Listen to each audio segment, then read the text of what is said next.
Comme nous ne le savons que trop bien, devenir un adulte n'a que très peu à voir avec le fait d'avoir 18 ou 22 ans, de conduire une voiture ou d'avoir le droit de boire. Une maturité digne de ce nom est un processus interne qui peut suivre l'acquisition d'une identité adulte formelle de plusieurs années. Nous pourrions avoir 92 ans et être encore en train de quitter très lentement l'adolescence. Si nous vivions jusqu'à 450 ans, beaucoup d'entre nous lutteraient encore pour acquérir les éléments fondamentaux d'un esprit adulte. Il existe une définition de l'âge adulte sur laquelle il vaut la peine de se concentrer en particulier. L'âge adulte, tel que défini par la discipline de la psychothérapie, qui, plus que tout autre, se consacre à tracer un chemin de l'enfance psychologique vers la maturité. Voici donc 12 éléments d'une identité adulte vue à travers le prisme de la psychothérapie. Nous comprenons enfin certaines des façons dont notre enfance a façonné ce que nous sommes aujourd'hui. Nous ne sommes pas confus par une question comme « Comment votre relation avec votre mère a-t-elle influencé votre vision des femmes ?» ou « Comment votre père a-t-il façonné votre sens de ce qu'un homme pourrait être ?» 2. Nous renonçons à la tentation de croire que nous pourrions être plus simples que nous ne le sommes. Nous arrêtons de dire que le passé n'a pas d'importance, que nous pouvons changer tout ce que nous voulons en nous simplement en le voulant, que la volonté est tout. Et nous acceptons plus modestement que nous pourrions avoir besoin d'explorer notre esprit plus profondément qu'il ne serait pratique pour être capable d'apporter les changements que nous recherchons. 3e, nous développons une appréciation lucide de la facilité avec laquelle il est possible de se mentir à soi-même. Nous avons conscience de l'emprise massive du déni sur notre rapport à la réalité. Nous apprécions à quel point nous pouvons devenir tristes quand nous sommes en fait en colère, anxieux quand il y a une chose spécifique qui nous préoccupe, ou sévères et fiers quand nous essayons d'écarter notre vulnérabilité. Nous mesurons notre puissant désir de nous fuir. 4e, nous apprenons à dire aux autres avec un peu plus de précision ce qui se passe réellement en nous.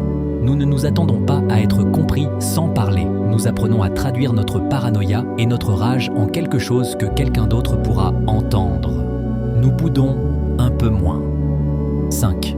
Nous comprenons, quand nous ne sommes pas fatigués, la différence entre ce que quelqu'un avait l'intention de nous faire et ce que nous avons vécu de sa part. Nous réalisons que chaque blessure que nous ressentons n'était pas forcément motivée par un désir conscient de nous nuire. 6. Nous nous pardonnons l'étrangeté de notre esprit. Nous apprenons presque à nous délecter de notre bizarrerie, des pensées particulières qui traversent constamment la conscience, des surprises déconcertantes de nos fantasmes et de nos rêves, et des hauts et des bas perpétuels de la vie mentale.